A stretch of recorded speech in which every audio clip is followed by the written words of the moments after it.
Face off with Firefly Publishing for another drop into the fascinating world of pro hockey history with Hockey Hall of Fame True Stories 2. Following his bestseller, hockey historian and writer Eric Zwig opens the doors to the Pro Hockey Hall of Fame, revealing a treasure of untold tales, bizarre incidents, and captivating trivia that will leave the most devoted puckhead astounded. Just to name drop a few of the players he's included in this book are Wayne Gretzky, Jaromir Jagr, and Bobby Hull. Hockey Hall of Fame True Stories 2 is a must-read for pro hockey fans who crave more than just scores and statistics. Mr. Zwig invites you to uncover the true stories that have shaped the sport, ensuring that you will never look at the game of hockey the same way again. So skate on over to Amazon.com, Target, and Walmart to get your copy now. Hello, this is Ross Bliley from the podcast Pigskin Tales. This podcast is sponsored by Sterling Soap Company. With products sold throughout 41 locations around the globe, Sterling Soap Company has a unique assortment of products to choose from for your loved one for the holidays. Handmade artisan soaps created by Roderick and Amanda Lovin since 2012, these products are affordable and provide great value. Act now and save on your shipping costs. If you purchase $75 or more, your shipping cost is free in the United States. Shop now online at sterlingsoap.com.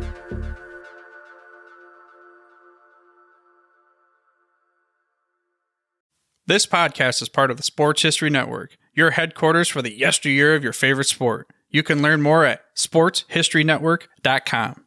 Wrestling with Heels On. I am honored today to have with me Mr. Bill Black.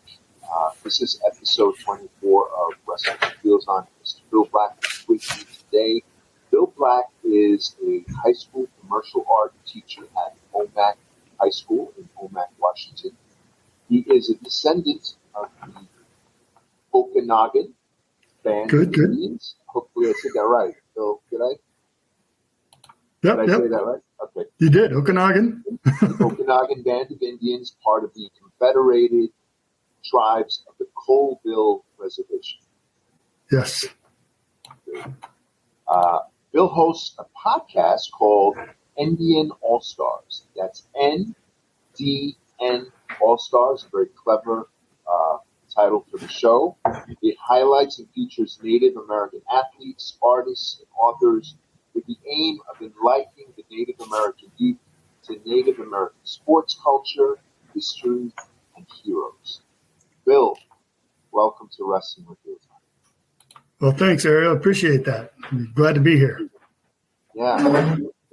This was a little bit of coordination on our part to make this work, to have this happen, but I'm so glad it did. Bill, we'll just get right to the gist of everything. Before I get into the topic of wrestling, I want to ask you, because, when you go on Spotify and all those podcast forums or vehicles, you get this option of click for more of this or more like this. And I did that because I wanted to see if there were other shows like yours, and nothing came up. If there are, I would like to find them too, because I'd like to connect with more people that are trying to do the same mission that I am trying to do, and that's bring back the memory of great Native American athletes from the past to today's youth and today's consciousness, because in my About Indian All-Stars thing on my website, I talk a little bit about why I started this whole movement in the first place. And it had to do with when I started teaching, about half my kids are Native American, in my classroom every day. And they're walking around wearing a Kobe Bryant jersey or Michael Jordan or Russell Wilson or whatever. All good stuff, right? Great athletes. But there are so many Native American athletes that are just as cool that they don't know anything about. And so, boy, how'd I get off on that topic? That's kind of the genesis of the whole thing, was that trying to reach those kids. And if there are other people out there that are working that same thing. I want to connect with them. So Yeah. I don't think so, but there could be. Yeah, I don't think so either. There might be, but you touched upon my next question, which was what inspired you to start the podcast? And you touched upon that about raising the consciousness of the Native American youth and the other youth, all youth consciousness, really. So, with that inspiration to start the podcast, what kind of positive feedback have you received about your podcast from youth or from other organizations, Native Americans? I have really been kind of shocked, I guess, with the favorable response to the whole effort. You know, I haven't got one negative thing or, what the heck are you doing? No, it's, man, that is a cool thing. You need to really promote that. And so everybody that I've talked to, my podcast guests or gracious people like you that have offered to bring me on, everybody seems to be behind the movement and kind of gets the importance of it. So I thank you because this helps spread the word. Yeah. Well, listen, I got to say, I binged your podcast because I'd never heard of it. And I said, I wanted to do a little research and find out more about you. But I couldn't stop listening. I must have listened to about 4. I didn't listen to all of them. I know you have a limited amount. You probably have like 6, 7 podcast episodes. Just season 2. 4. What's that, sir? We're just in season 2 at the moment, so. Oh, good, excellent. I'm hooked. So I listened to about 4 or 5 of the episodes. I loved it. At some point, it stopped being research, and it became just enjoying the conversations that you were having with people. With that in mind, is there any particular episode that is near and dear to your heart from the episodes that you've made already? In other words, anything that particular guest or particular subject matter that really made you feel like, of course, we love all our podcast episodes, but is there anyone that makes you feel like, I really enjoyed this one? Well, there are 3 or 4 that really kind of like you said, love them all, and there's great stuff in all of them, and all the people that I've spoken to share some great stuff. My episode with Ross Anderson, the North American, the all American speed skiing world record holder. I mean, the all American. The world record has since been broken, but he is still the fastest. He calls himself the fastest Native American on Mother Earth. He the speed skier blazing down the hill at 154.06 miles an hour. That's nuts. But really, really cool guy. And he has a heart for kids, and he started a program to bring Native kids from New Mexico to the ski slopes and started a ski program. So really, really cool. Another one that I think it might be my most recent episode is with a lady named Temaris Lane. She was a world-class soccer player, and she moved into broadcasting and now is in the business world. But another really inspirational story that I really appreciate her coming on. So there's a couple highlights. But if we talk about some historical stuff, I enjoyed interviewing a gentleman named Ed Rice, who wrote a book about Louis Sockalexis, the first Native American baseball player. He has a wealth of knowledge and a bundle of energy, and really entertaining to speak with. So I don't know. It's hard to pick favorite, but those are the 3 highlights for sure. Yeah, and I got to tell you, the first one you started with, the downhill speed racer, right? The skier. Yeah. That's one I haven't listened to. Okay. But it's on my to-do list. The one I'm actually going to come back around with him because that one was like my second episode, and since we did that, he has been inducted into like 5 different halls of fame, and so I want to come back around and follow up about that experience for him because I think that would be fascinating to hear about too. Anyway, a little side note. That's awesome. Yeah, that's good. It's always good to have follow-up episodes, especially when we have such a great guest. But this is one I'm going to listen to so that I'm caught up for the next episode. Okay. Let me know what you think. Yeah, definitely. So the first episode I listened to was the one with Temaris Lane. And I was so moved by her story. The fact that she was, she had to make a choice between the ballet and soccer, and ultimately she chose soccer. And then, of course, she didn't make the team, a particular team, and it was disappointing to her. And the turnaround when she met her coach again after having some success, what she told the coach. So the coach had said, just to summarize, the coach had said, I shouldn't have done that to you. I shouldn't have tried to get out of the team. And she said, no, you did the right thing. And that was good. That's why I'm here now. Yeah. Yeah, that's why I'm here now. And I said to myself, wow, that was so inspirational. That had to move you. I kind of felt like. Agreed. Absolutely.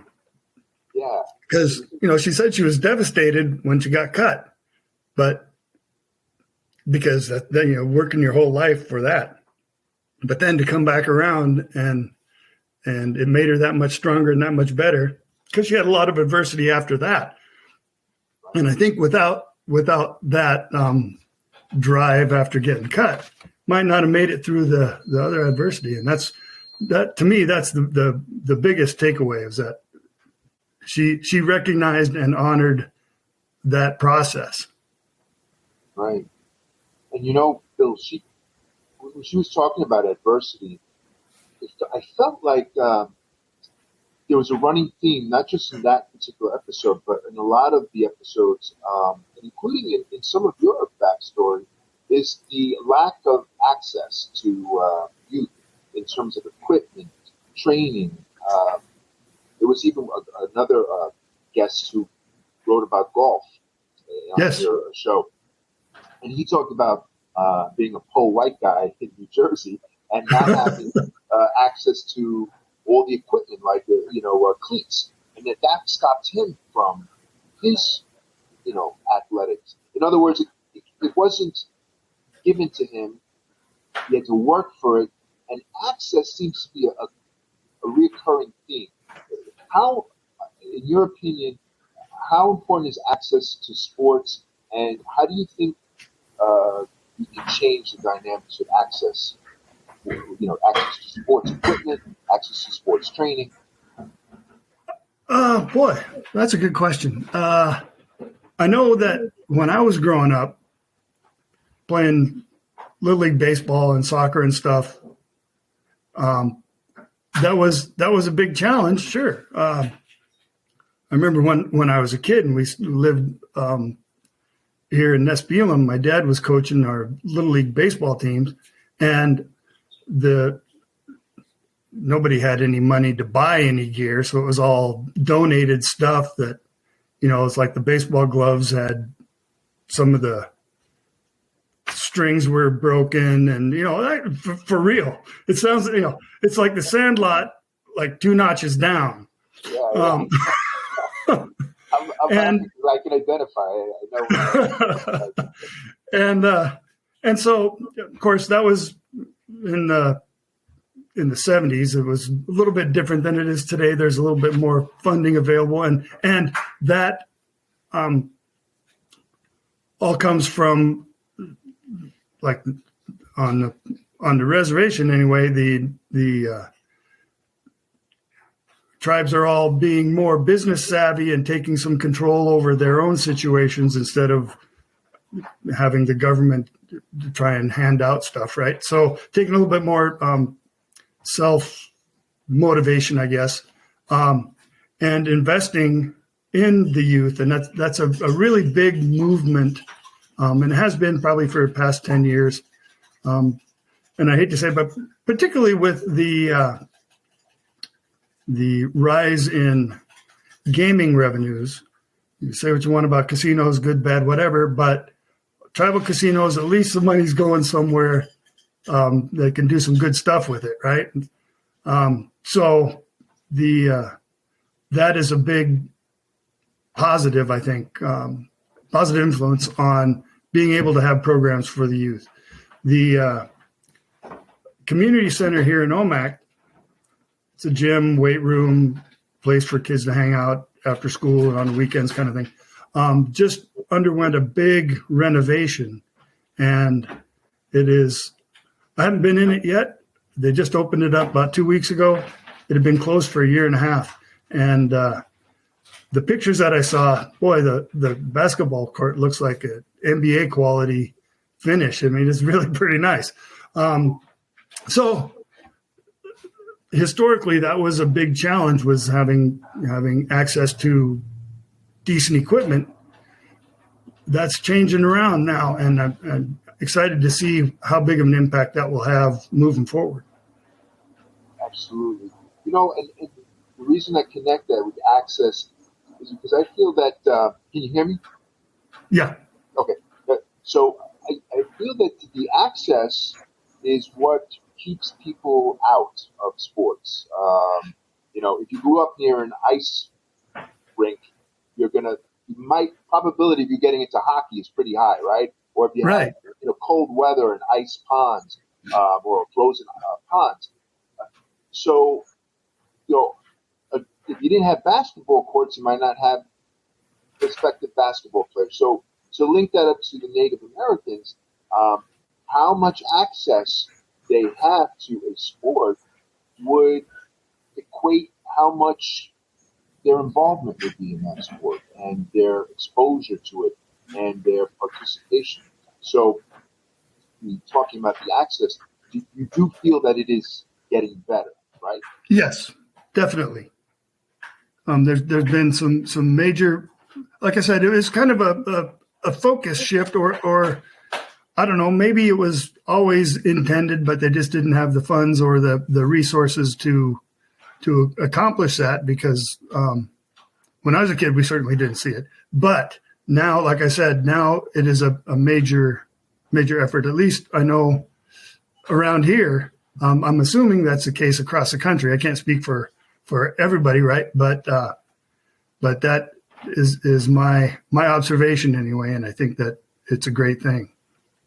I'm glad that the school has that beautiful basketball court. That is great. Yeah. Yeah, absolutely. So those kind of resources should always be available to children, as well as artistic. Yeah, across the board. Yeah, across the board, absolutely. All children need that outlet. Sports is a great thing. My next question to you is, and it's a compliment. This springs from a compliment. I love that you had so many female guests on your podcast, from Tamris Lane to Shayna Palace to Aragon Star. Was this something that you intentionally sought to do, to reach out to more female sports figures in Native American culture?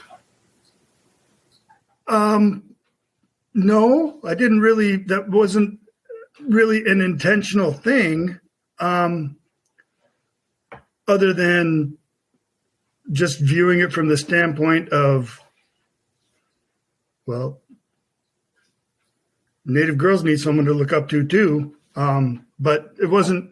That wasn't like one of my 5 bullet points in my mission statement or anything. It just worked out, and I'm glad that it has, and I've really enjoyed talking to all of them. Right. Aragon Star's a hoot, man. She is very entertaining. Yes, she is, and one of the things that that impressed me so much. So I'll tell you a real quick thing. So I listened to the Aragon interview. I was fascinated by her artwork that you were describing in the book. And I watched a documentary on PBS. I watched a video of a documentary about Native American culture, and guess who popped up? Right. Aragon Star. And I said, this is great. I said, I just heard her on your show, and now I get to see her and performing. So she was doing some music. Yeah, doing the music, doing her drawing. She was just all around such a multi-faceted artist. And talk about that. Speak on that, because she really is a character. She's a great personality. Yeah, she personality for miles, and I've talked to her a couple of times since then, and I'm a big fan of her comic book series. She has a comic book series called Super Indian, and and I don't know if you're into audio dramas, radio show stuff. They did an audio version of that, and it's hilarious. So Aragon is a successful recording artist. Has, I don't know, 6, 8, 10 albums, something like that. And a self-taught illustrator. She works almost exclusively now on an iPad, doesn't use pencil in it, but so all the illustrations for the Contenders book about the 1911 World Series, featuring Indian All-Stars, Charles Albert Chief Bender and John Tortoise Myers on opposing teams. So first World Series where two natives faced off, 1911, pretty cool. Anyway, the book that she wrote, that she illustrated, and the author was Tracy Sorrell, wrote. She did all the illustrations for that digitally, and it's fabulous. It is so nostalgia based and baseball looking, and she captured an essence in there that I think is just fabulous. Anyway, that's coming from the art teacher, art critic standpoint. You would know, right? I told her the pressure's on. Now you got to tell me how you did that. Right. So I would encourage anybody, anytime you get a chance to catch up with Aragon, it's worth your time. Yeah. My little podcast is just a little taste of her energy and personality. And anyway, I don't want to gush too much. No, she's someone to gush over, because she really has a great personality, but also such an inspiration in the sense that, why limit yourself to one thing? So many of us have different things that we're interested in, and it's never why just pigeonhole yourself into just this one category?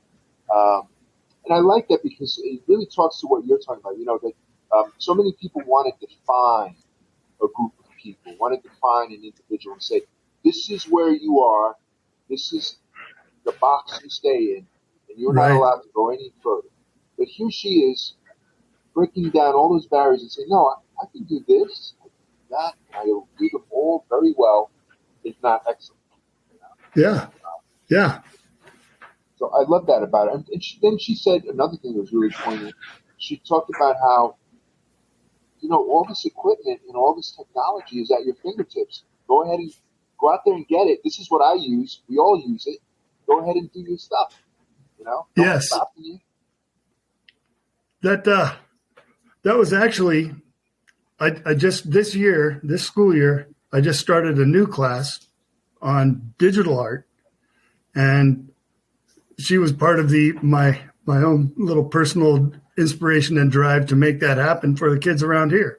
So I guess that trickles down. So she had some sort of direct impact on the kids in my classroom that way. So yeah, absolutely. So just moving on a little bit from Aragon, because we could probably do a whole show about her. Probably, yeah. I also wanted to touch upon some. I mean, it's a little bit of it's a connection in the sense that for all the female Native Americans that you've had on the show, I know this is an important topic.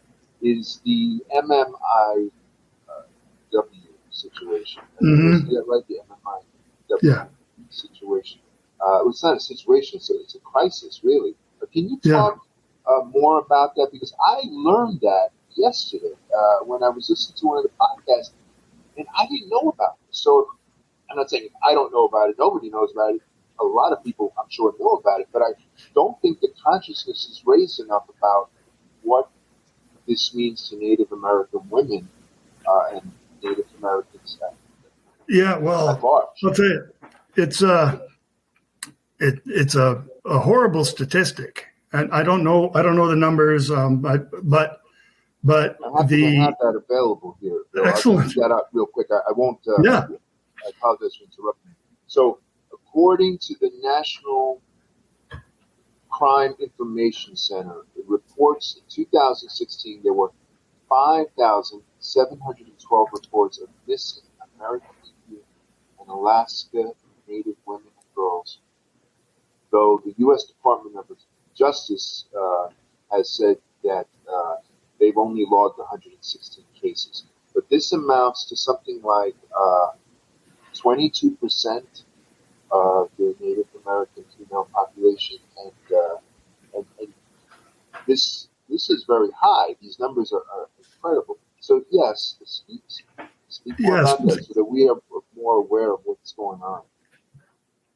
Yeah, and the numbers even probably aren't really accurate because a lot of it goes unreported. So the Missing and Murdered Indigenous Women movement is growing in awareness, and you've seen, I don't know, maybe you've seen the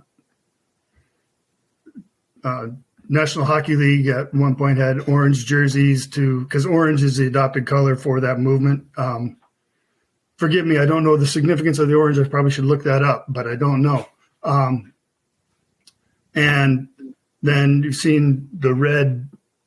Yes, I've seen that. The red hand. Yeah, the red handprint on the face is the other symbol, and that's really striking.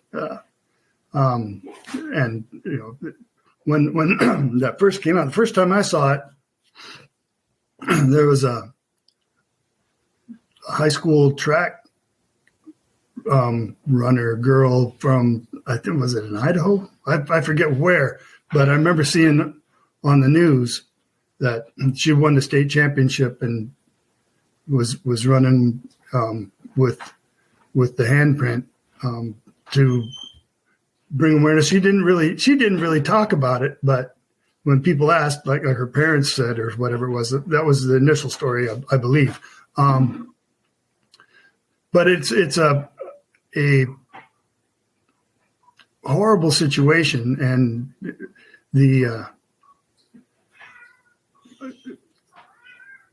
it's hard to put in words. It's so much worse in the population than any other ethnicity, that there's something that's just not right there, and not that we want anybody to go missing or whatever, but for it to be such a strange increase is disturbing. Yeah, absolutely. And what makes it worse is that it's not being talked about in the mainstream. Right. Thank God I listened to your podcast to learn about this. I didn't know about it. Now that my consciousness has been raised, how do we get this message out to more people? Just spreading the word. I mean, hey, man, this is really happening right now, not 100 years ago. Right now, this is happening. There's all the big, and rightly so, the big fervor and the awareness and contriteness by the governments about the boarding school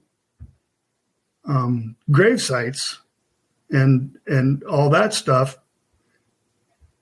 This is not that far removed from that amount of tragedy, and it's going on now. Where the boarding schools, that's 100 years ago. You know what I mean? Right. Yeah. Absolutely.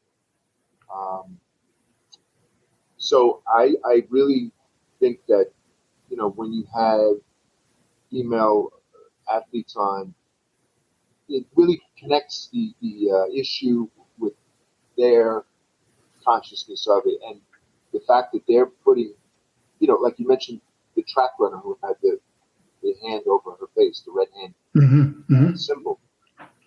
That's a forum to get the message out. When women talk about this, it brings the issue to the forefront. So I'm really glad that you had the guests that you have on, the female guests, to really bring this out and let people know what's going on.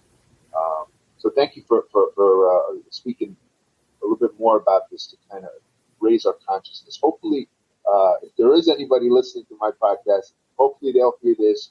They'll hear this from your podcast, and you can start to build an awareness.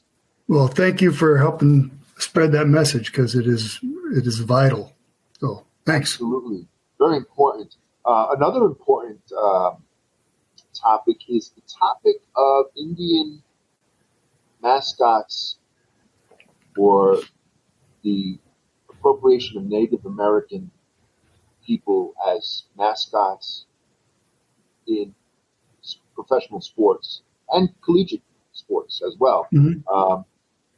Have you seen the documentary Imagining the Indian? The what? I'm sorry. There's a documentary called Imagining the Indian. Have you seen that? I have not. I'm going to make a note of that right now. Yeah. And by the way, I haven't seen it either.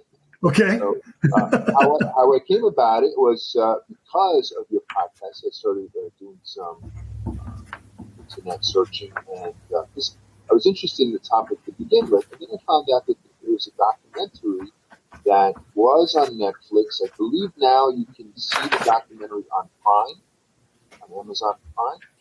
Okay. You have to rent it.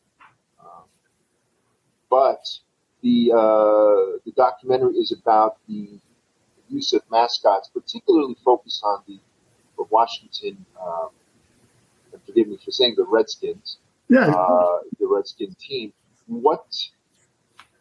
You're from Washington, not necessarily Washington, D.C., but right. What do you know, and how has this impacted you as far as your awareness of using mascots, Native American mascots, by professional teams and teams? Well, I'll tell you, I've seen a whole lot more Washington Redskins gear on the res than in general population.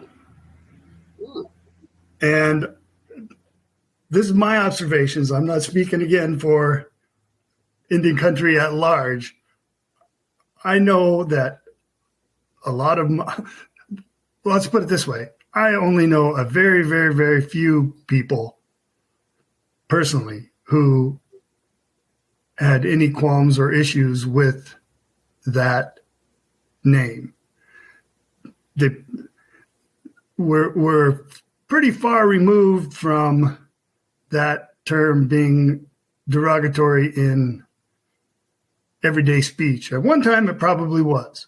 And there are people that say, well, it's the equivalent of the N-word and all that. Come on, really?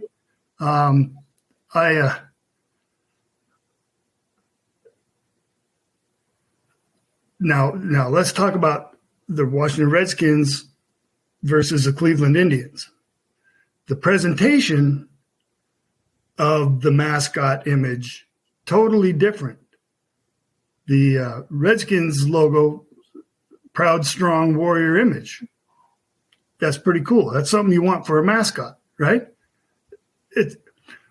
Whereas the Cleveland Indians had the stupid cartoon Chief Wahoo thing, right? Not so cool.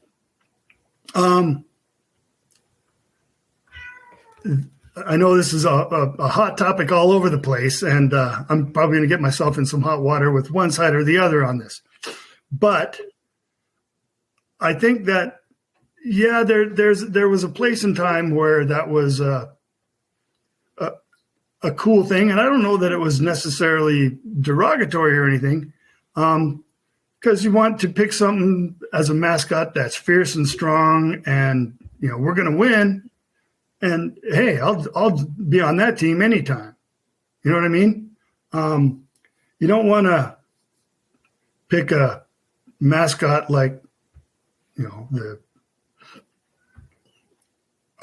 Dandelions, because you know what I mean. Pick something. Yeah, right. Pick something fierce and intimidating and strong. And now, are all Native Americans fierce and intimidating and strong? No, there are some that are probably more soft and quiet and sit in the corner kind of, and that's okay. Do we equate it to being lions or bulldogs or whatever? Does it really? I don't know. I'm conflicted on that, because I think that maybe it's time to retire some. The state of Washington just 2 years ago passed a law to force public schools to phase them out. But there's pushback because there are tribal schools that want to hang on to that. And they're in the state of Washington getting state funds, and they're getting pressure to change their name when, hey, it's us. We could be the Indians if we want, because guess what? We're Indians. You know what I mean? So I don't know. There's not an easy answer to the whole thing, but I do know that I saw a lot more Redskins gear than if we were off the res somewhere. And that's going around to different reservations. See them all the time. But anyway. That's not an easy question to answer. And I thank you for speaking on this, because it is emotional for a lot of people. It is controversial. There are going to be many different takes. And you're telling me right now that you've seen a lot of gear being worn on the reservations, more than you've seen outside the reservations. So I guess a lot of it is the emotional feeling of the team connection, but I think also, and this is where the other side comes in, not that you're on one side or the other, but that the proponents of changing the team names are saying, hey, there's so much that was done to our people that to use them as mascots, but mascots really is in Spanish, it means pets. And the word mascot is related to a non-human entity, right? So that connection, that the abuse that was thrown at the Native Americans, and now to appropriate them as some sort of cartoonish, non-human, funny kind of imagery, like the Cleveland Indians. Mm-hmm. That really is. I see your point with that, because that's so cartoonish and so lampoonish of the team that it definitely contrasts with the strong, image of the Washington logo. Mm-hmm.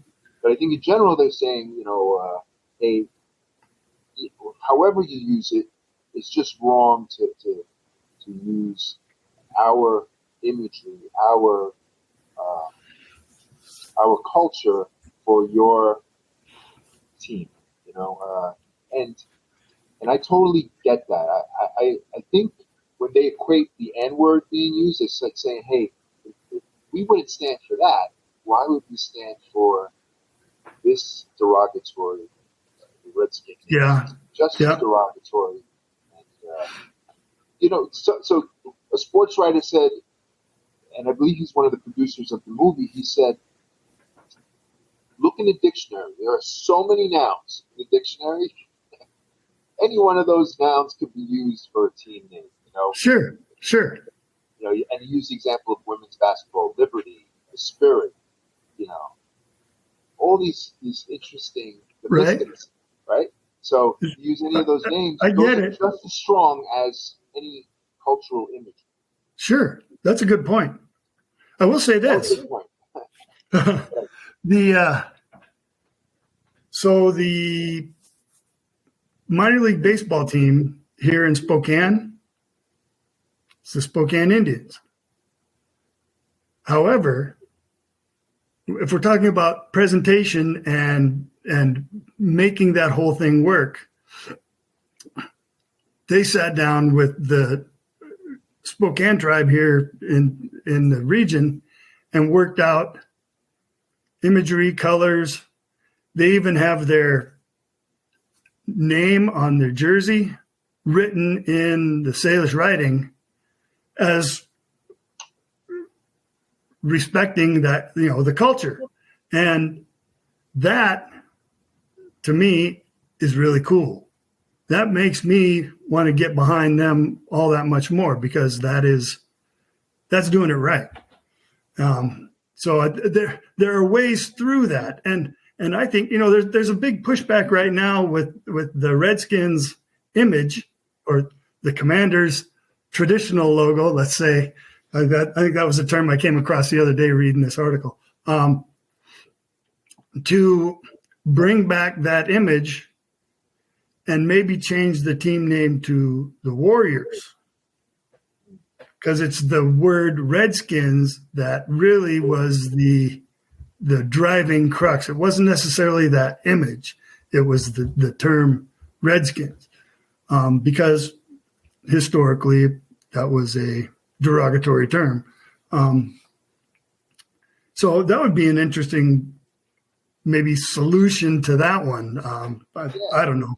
But anyway, that's a whole another big, deep rabbit hole that we could go down and have. Yeah, right. That never come up for air. So, but I think you're right, because that is a good solution. You see, if you're going to use something, why not work with the Native American population and confer and say, hey, let's sit down. We want to use something strong. We want to convey to our team, but we also want to respect your culture. We also want to do it right. That's the key. I love that you said that. Do it right, because even Aragon Starr said that too. She said, look, when they're doing these comics, they don't consult Native Americans on how the comic characters should be done. If they're doing an Indian character, they just say, well, just do whatever, you know, whatever confers with the public imagination of what Indian would be. And here she is saying, no, nobody's reached out to me to ask me what I think about this. And that's probably the best way to go forward. I think it's kind of like a laziness on the part of these people that are putting out the product, because they don't want to do it right. They don't want to take the time to say, hey, how can we be culturally respectful of viewing the people, and at the same time get our message across, our positive message. We want to do it right and positive. So I agree with you. I think that's a great solution, Bill. That's awesome. But how do we do that? I'll split the royalties with you when it happens. There you go. I'll get co-credit. But no, I think that should be done for a lot of different situations. Yeah. There should be more conference, you know, more kind of before people undertake something. And so let's talk about that, because the movies, Hollywood does that a lot too. It's not just the comic business. I'm using but Hollywood has a long history of Indian imagery that it's like, what the hell is that? So can you talk about that and how maybe that has impacted your life? Well, it's funny. Growing up when we were little, playing Cowboys and Indians, I always wanted to be a cowboy. I mean, they're always the good guys in the movies back in the day, right? That's changing. Hollywood is changing with, big focus right now, which is fabulous, on more authentic Native American stories. Reservation Dogs kicking butt on all the award shows, that the TV series, for instance, and the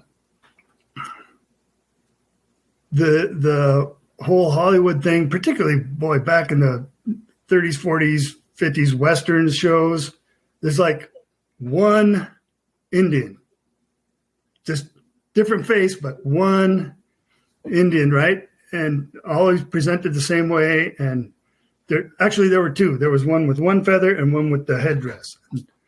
And you could change your face, but they always talking same way, right? And so that for so long, that was just, and they weren't even played by Indian actors. And there were Indian actors. All the stunts that were being done, those are all Indian horse riding guys. Well, not all of them, but quite a few. And a little side note, tying back into Indian All-Stars, Jim Thorpe helped start the Native American Screen Actors Guild after his football days, because he dabbled in acting a little bit. And so it was a thing to try and get Native actors and stuntmen to be paid on an equal basis. Anyway, just a little side note, since we're talking about Hollywood. But I think that whole stick of heat big chief kind of thing really hung around for so long because it was easy. It was an easy way to tell a story without having to get into a whole bunch of politics and all that kind of stuff, right?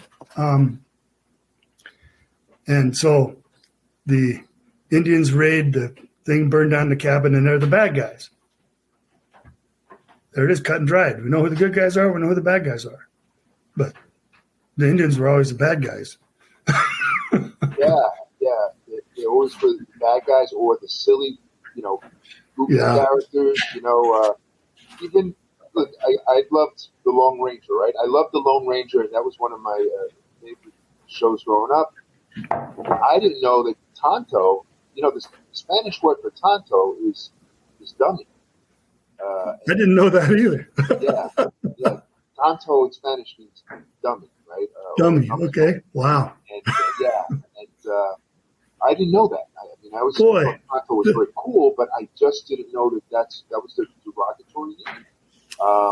And he was the. Well, that just paints a whole nother layer of racism on it, doesn't it? Wow. Yeah, absolutely. But again, I love the show. I'm not going to lie to you and say I was conscious back then. I loved it. Just like everyone else. Just like you played Cowboys and Indians and you want to be a cowboy. I would have chosen a cowboy too because they were the heroes. So I think to connect that, I said it before, it's a kind of laziness on the part of these screenwriters, on the part of these filmmakers and these creative types, not to do their research, not to want to, let's get this done right, which I keep going back to. I love that phrase.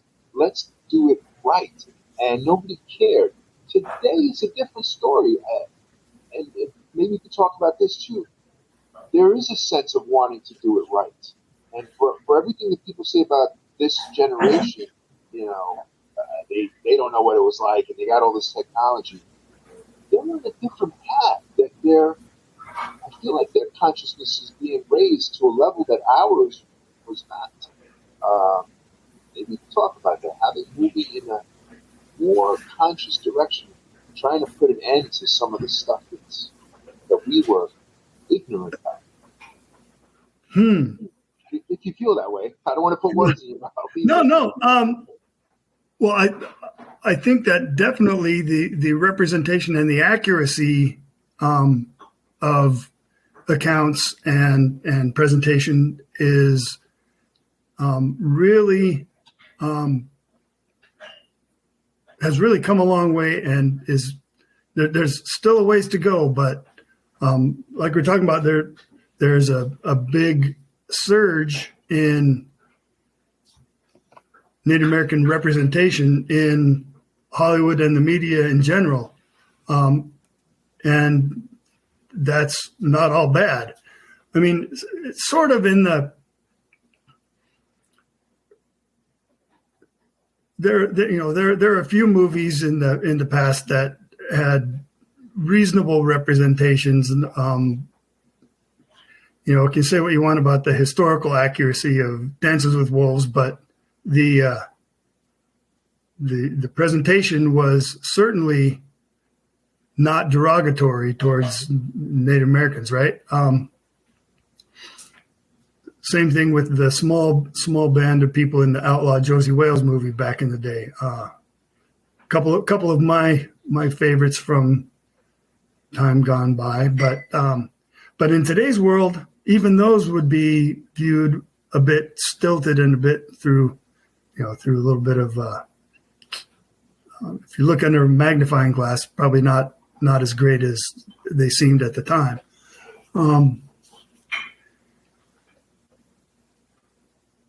I lost my train of thought. What was the question again? No worries, because these are all great things you talked about. I was talking about the youth of today. Youth. Okay. And how they seem to have more of a grip on the consciousness and doing things right, getting it right. Yeah, for sure. To us, yeah. For the earlier generations. The idea is, or I don't know, the focus with youth programs now. Here, the Colville Tribes, we have a very strong language program, teaching the traditional language, and there were 3 or 4 dialects around here of the same language. So that's another thing, is that even in a smaller region, there are different language groups, but they're teaching that in the elementary school here, and reintroducing some of that. There's a program where they work with some of the elders and learn the art of storytelling and all that kind of stuff. I mean, so there's a movement to regain that pride and identity. And I think that as time goes on, that awareness in their own culture for the youth that are going through that will help promote that whole effort. And it can only help with accuracy and compassion and vision as it moves forward. Yeah, it's great. So you see that in students that you teach as well? Yeah, I can see. Well, like I said, I'm a high school teacher. I can see that with the number of my students,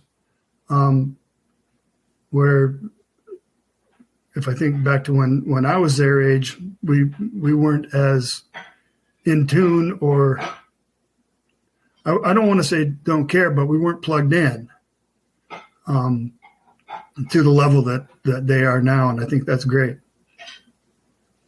If that makes sense. Yeah, of course. Yeah, absolutely. By the way, thank you for what you do as a teacher, because my wife is a school teacher, and she tells me all the time how difficult it is, and how sometimes you don't get the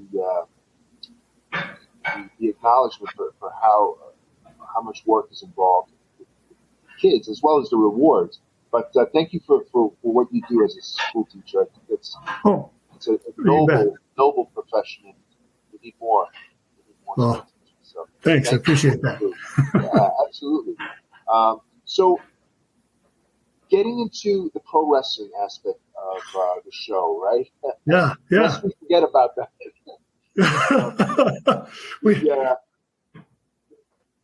We've been dancing around it for a little bit, so let's jump in.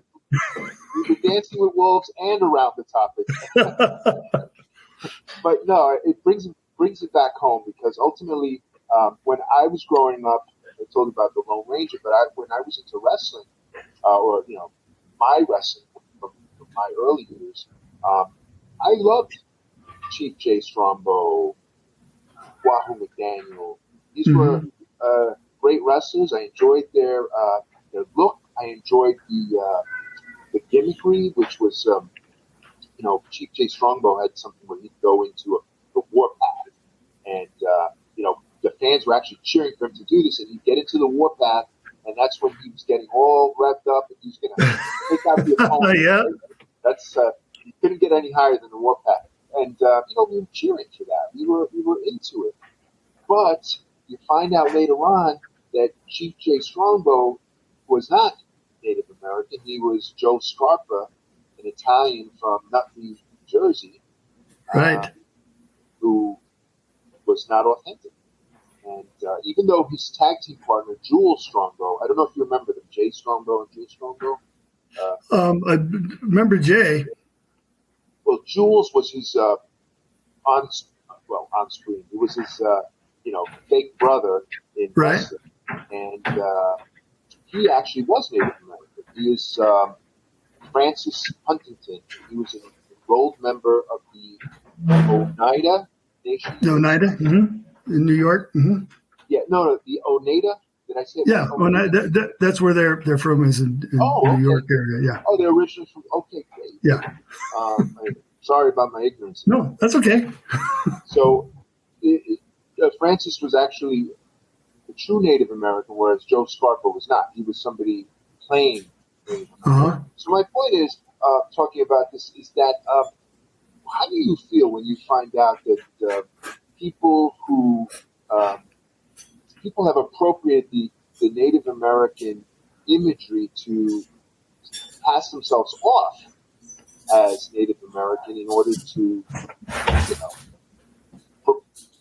propagate an image, right? They're really not. How does that make you feel? What's the general consensus with that? Well, again, I can't obviously speak for all of Indian country, right? To me, it was a stick. They were acting. I mean, they were, and it was entertaining for sure. Was it right? Probably not through today's lens. Hang on a second. I'm losing power.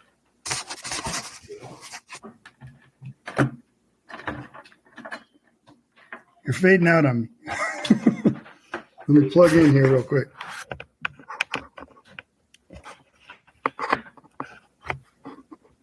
Oh, there you are. Okay.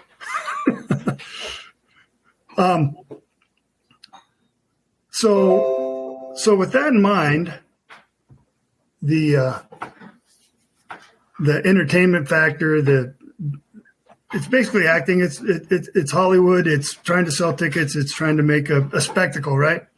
And then 50s, 60s, 70s.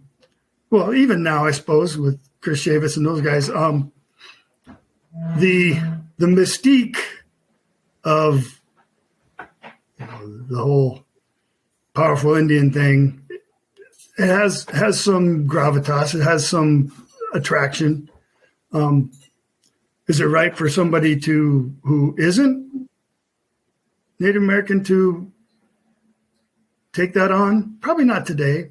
I get the reason why it happened and why it was a big deal. I mean, it made easy scripting and storytelling. You knew who the what do you call the good guys in wrestling? Baby faces. The baby faces, yeah. You know who the baby face was, and you know who the heel was, right? Although sometimes the Indian guy was the good guy, but not very often. And so again, that was convenient scripting, storytelling, whatever you want to call it, but good guy, bad guy. And it, the allure of the big, strong warrior presentation is pretty striking. So I get it. And with that presentation, again, at the time, it was not uncommon, right? I mean, we talk about TV, movies, whatever, comic books, it was all kind of a similar, well, I guess trope. It was a so.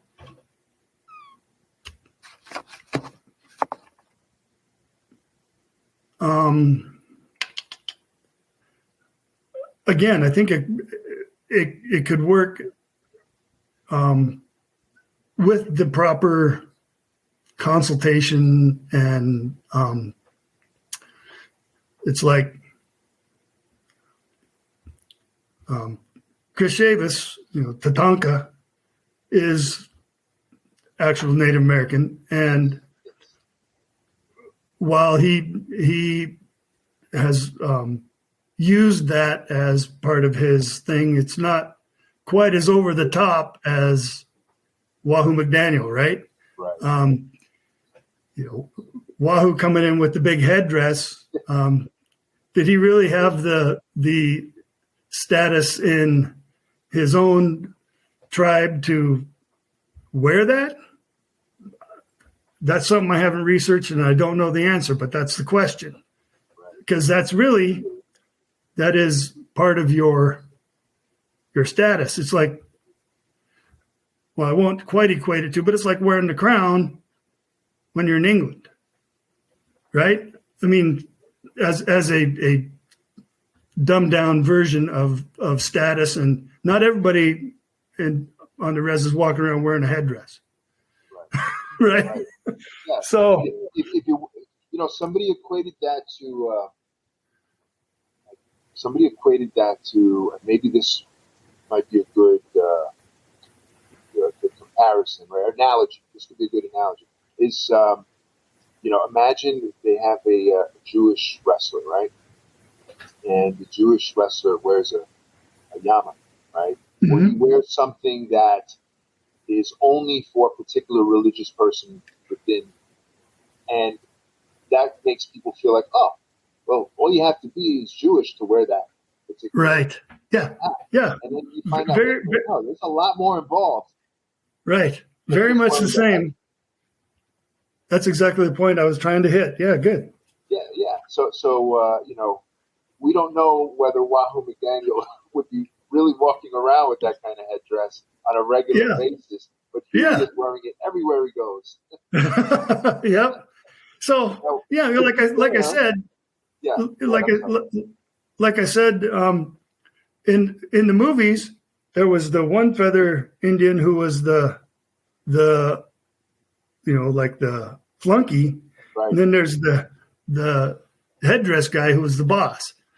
Kind of the same presentation transferred over to this world, and that it just perpetuated that image. But anyway.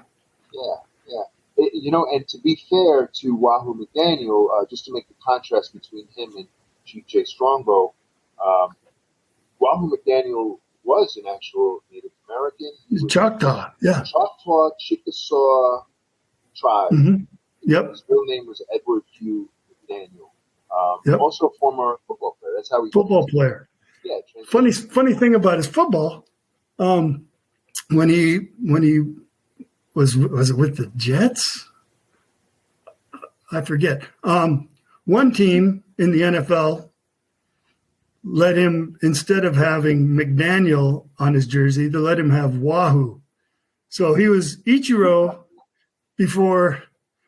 Yeah, so he was Wahoo on his jersey, on his official game jersey. So that was pretty cool. He had such a big fan base, and because I guess he was a really, really personable, gregarious guy, even though he had always put on this big, fierce persona. He was a beloved figure, and so much so that they let him have his nickname on. Cool question, and maybe this is ignorant on my part. what does Wahoo mean? Does it have a meaning, or is it just a made up? I don't know. Okay. Not. I couldn't tell you. It's the second time. I mean, we've seen it with the Cleveland Indians, and now, with Yeah, Chief Wahoo, and then Wahoo McDaniel. Yeah, I don't know. You might have to dig into that. Yeah, this is some additional research. Yeah. Post episode. The origination of Wahoo. Yeah. Yeah. What does it mean? Is it real, or is it just a made up, Indian sounding? Right. Name? There's a lot of situations like that. So, the other thing with pro wrestling and the use of, some people faking it, some people legitimately being pro Native American, is some of the, like what you were hitting on, some of the use of the cultural stuff. That now we can say, well, they just want to make it simple, make good guys and bad guys. But how does the cultural stuff, like, a powwow or anything like that, you're going to do a rain dance, all this stuff, when they use it in a comical or even just as a story trope, how does that play into the feeling that this is not a good for the Native American image? Or does it even matter? Well, I think what matters is the context. I'm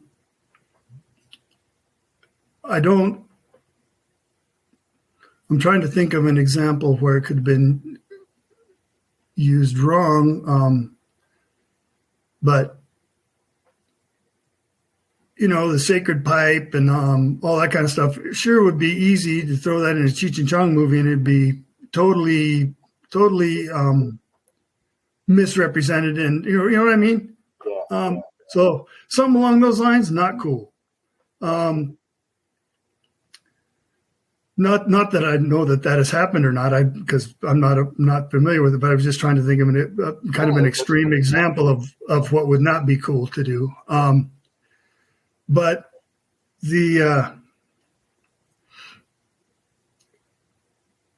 I'm trying to tie it back into the wrestling thing. The war dance coming in. I mean, it's the challenge that I have is it's always the tomahawk chop song, that dun dun dun dun dun, right? It's like there's only one Indian tune out there. I don't know why that is, but so let's say if Tatanka wanted to use is he Lumbee? I forget. Anyway, if he wanted to use one of his tribe's traditional songs, that would be cool. That would be appropriate, right? That would be reinforcing his cultural connection. That would be powerful and valuable, I think. In my opinion, to me that's the doing it right. Right. Honoring his tradition. Adopting something else that has nothing to do with you. It's like if you walked in carrying a totem pole, they don't have totem poles down there. That's only around here, right? There are cliche images that everybody thinks, well, Indian, not all Indians are the same. Not all Native American tribes have the same artwork, the same dress, the same language, all that stuff. So appropriateness and accurate representation would be the biggest key. So glad you said that, because when I was watching the documentary that featured Aragon, there was also a fashion designer. I'm so sorry, I can't remember her name, but she was a fashion designer featured in the same story, because they profiled three, Native American women, and one of them was a fashion designer. One of them was a congresswoman named last name of Buffalo. She was really interesting. And of course, Aragon. And anyway, the point is that the fashion designer who makes her own clothes was making these boots and that had Native American imagery on it. And but it was so beautiful, so alluring. And somebody said, look, what she's doing is making this part of the culture, but she's teaching people about the imagery and introducing this imagery that belongs to her and her people and making it accessible to others so that they're more aware that, like you said, that it's not just, the tomahawk song, things that are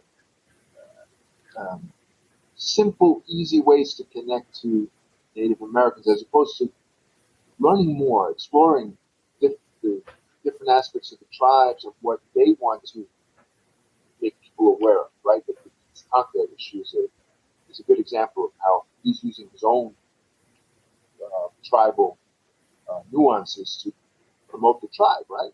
Yes. As opposed to just buying into stereotypes and saying, well, let me promote the stereotype. In other words, promote what is important to the tribe as opposed to the stereotype.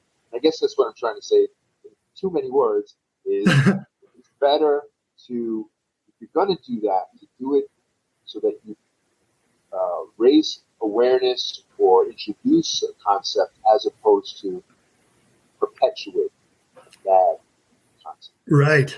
Yes. I had to dig myself out of that. No, you did fine. That's exactly it. Don't just slap a couple feathers on it and call it Indian, right? Very well said. I gave a presentation at the National Art Educators Association conference on cultural appropriation and how to know if something is or isn't in art. And it was basically talking to art teachers and trying to come up with a way to get past taking a paper towel roll and cutting out some construction paper and making a totem pole for Native American History Month project, right? How do we get past that kind of thing? Or the construction paper headband and the feather that everybody made in third grade, right? And so we were talking about that very concept. How do you know, and how do you make sure that if you come up with a project, how do you make sure that it's not spinning that same old stereotype thing? And it came down to reaching out and speaking with the tribal people, Native American people in your region. They'll be glad to give you their opinion and their input, like the fashion designer. This is my way of telling our story. And that is, there's no more powerful thing than that. That's doing it right. At some point, I'm probably going to call this episode Doing It Right. I'm going to call it Doing It Right with Bill Black. Because I feel like that's been a recurring theme. And I feel like that many of the wrongdoings that have happened, obviously we can't correct with the most egregious wrongdoings of the past. But looking for a way forward, maybe we can start doing things that way, trying to see how we can do it right so that we don't have to redo it, right? Yeah, right. We can learn more about each other's cultures, openness. And that's why I said I feel like the youth of today is heading in the right direction. And I hope they maintain that course. That'll be the end of that with that particular thing. I want to also ask you, because I don't want to leave without asking you, you are or were a musician. When I read your bio, I said, that's so cool. How long were you a musician for? And were you doing it professionally? I in sixth grade, well, I was in band from fourth grade all through school into college and stuff. Fourth grade, I started as a drummer. Got into sixth grade and looked around, and there are like 15 other drummers. And so we're all doing the same thing. And I said, this is kind of boring. What else can I do? And it wasn't a competition thing. I was second chair. I was pretty good. How good do you have to be a drummer in sixth grade? It's not that taxing, but so I went to my band teacher and said, what else can I do? And she gave me a baritone saxophone, big old heavy honking thing. And I couldn't make it make a sound. My teeth weren't lined up right. I had braces, but they hadn't fixed enough. So I couldn't bite down enough on the mouthpiece. Every now and then I could get like a little honk, but I couldn't make it. 3 days I tried that and I couldn't do anything. So this isn't working. What else you got? So she gave me a trombone. And it was like a match made in heaven, I guess. Because I took to it. I got to tell you the funny story. My dad was initially a music major going to college. He's a fabulous singer and piano player and stuff. I couldn't sing to save, could not carry a tune. My dad thought I was tone deaf. And so that's why he had me do the drums, because I wouldn't have to worry about a note. So I come home with the trombone. And a trombone, unlike any of the other brass instruments or woodwind instruments where you push a button and the sound comes out, with the trombone, you have to be able to hear the note, hear whether you're in tune or not, and adjust. And there isn't a fixed spot. So it's the most like singing of any of the non-stringed instruments. So my dad thought this is going to be a disaster. Kid can't carry a tune. Turns out I got almost perfect pitch, but I can't sing. This doesn't work. It's not this. So my ears work great, just not my vocal cords. And so started playing the trombone. My dad got me some lessons and stuff. And by the middle of my 7th grade year, my trombone teacher, who was the first chair trombone player for the Navy band in Seattle, came out to my mom after a lesson and said, look, Ms. Black, I can keep having your kid come every Tuesday and we can play together and everything, but he's as good as I am right now and I can't teach him anything else. It's like, whoa. So pretty good trombone player. Went through high school, into college, ended up in a kind of an elite jazz group from Edmonds Community College called Soundsation. And we did some recording and played a ton of gigs and played around. Went on concert tour in Europe, played the Montreux Jazz Festival and the North Sea Jazz Festival and all this kind of stuff. And then after that, I was on what they call the short call list in the Seattle area. And when they needed a trombone player, they'd call me and I'd come in and sit in for whoever. I played with like 2 bands on a regular basis, but I'd play one night. I'd be playing for, the Everett Symphony, or then the next night I'd be playing for a musical somewhere, that kind of thing, just coming in and basically sight reading the stuff that they had. And so that was a lot of fun, but that's a kind of a rough life. I mean, I made some money doing it, but it was wearing me out. So I gave that up, but I kept playing up until about 6 or 7 months ago. I had to give it up because I'm diabetic and I had I am too, brother. some damage in my blood vessels in my eyes, and they're really weak, and I kept popping blood vessels. And from the pressure of particularly playing high notes, it builds, it's a lot of pressure. And so I blew a blood vessel on the inside of my eye. I mean, it looked gross on the outside because it's all red, but on the inside, it bled in between my lens of my retina. So I had this like cloud screen of blood in my eyeball. And so I had to have surgery and get that sucked out. And the doctor said, no, you can't pick up heavy stuff. You can't do anything that causes that kind of pressure on your eyes, or it might happen again. So I'm medically retired from playing the trombone. Wow. Kind of sucks, but. Yeah. That's sad to hear that. That's good memories. Like, what's that? Good memories, though.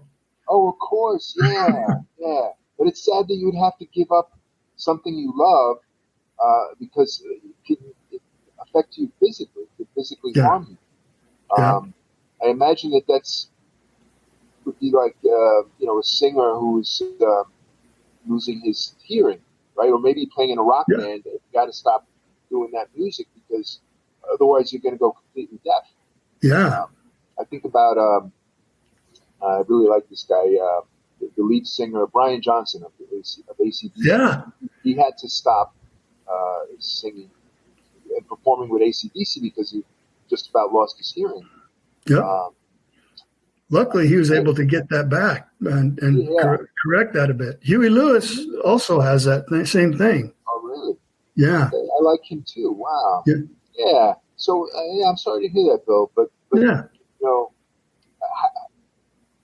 are you playing any? Is there an instrument you could play?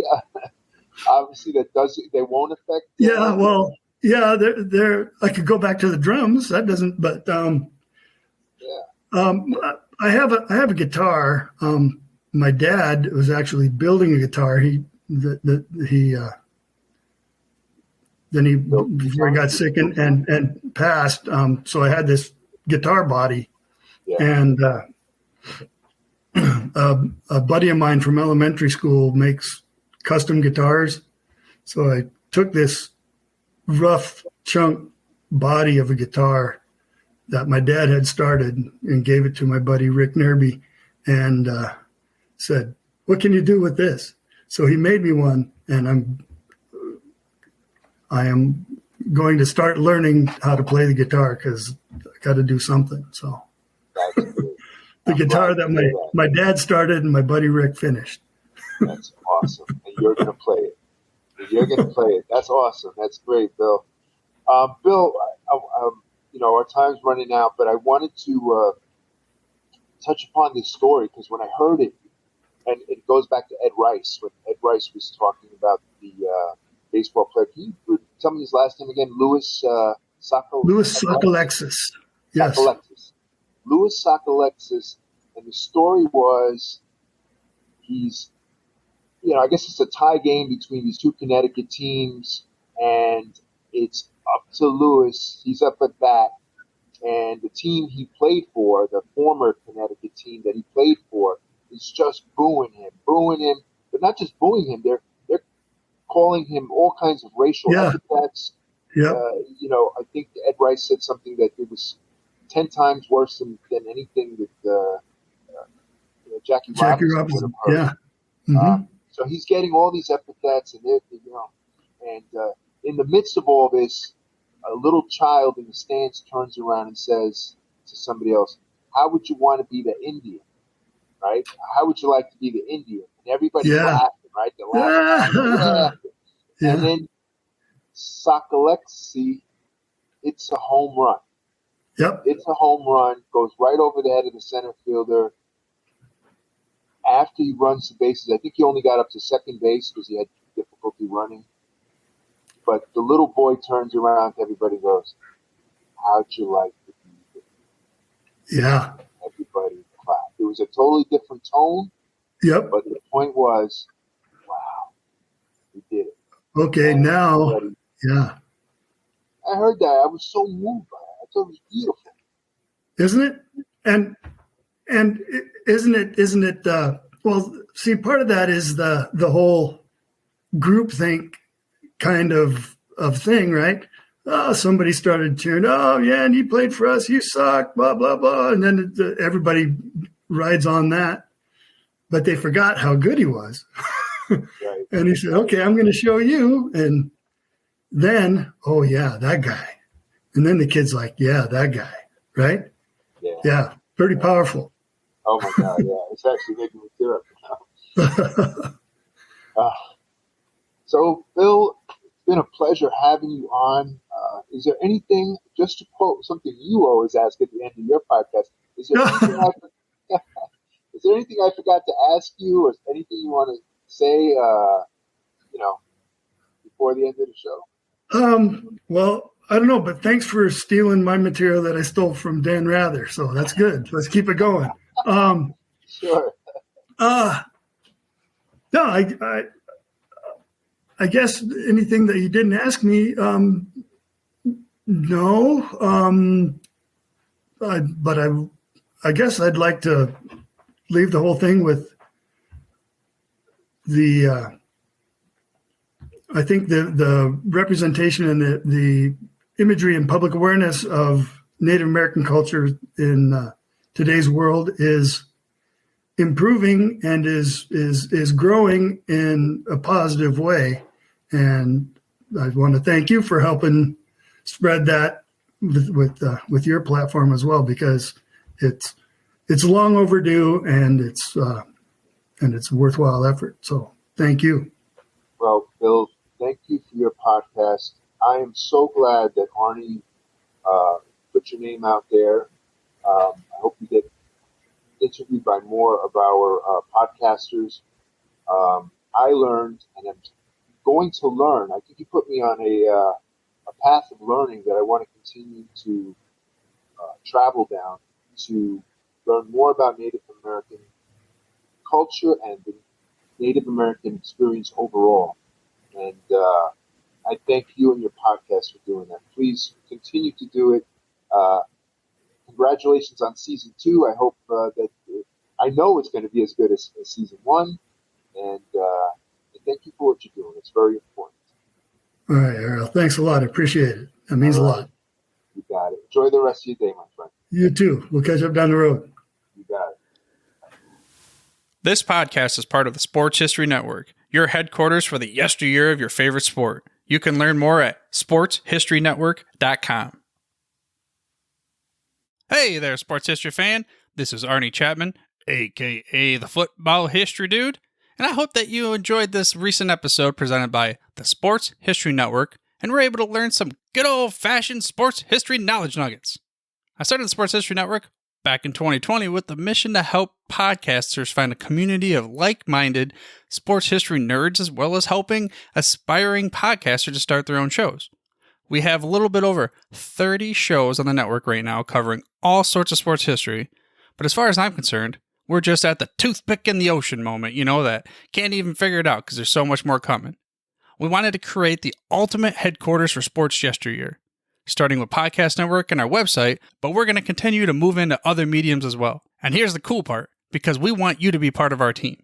So if you're interested in starting your own podcast, or maybe being a guest on one of our shows, or who knows, maybe even writing an article for us over on the website. Seriously, all you gotta do is reach out to us on the contact page over at sportshistorynetwork.com. You can be as technologically savvy as a Neanderthal tapping on a stone trying to figure out this whole hieroglyphics thing back in the day. Again, it doesn't matter, because even if you don't understand the whole podcast space, we have a production team that can pretty much help you out with doing everything. All you gotta do, head over to sportshistorynetwork.com, head to the contact page, fill it out. That message goes right to me, and I'll reach out to you as soon as I can. But for now, dude, I'm through if you're through.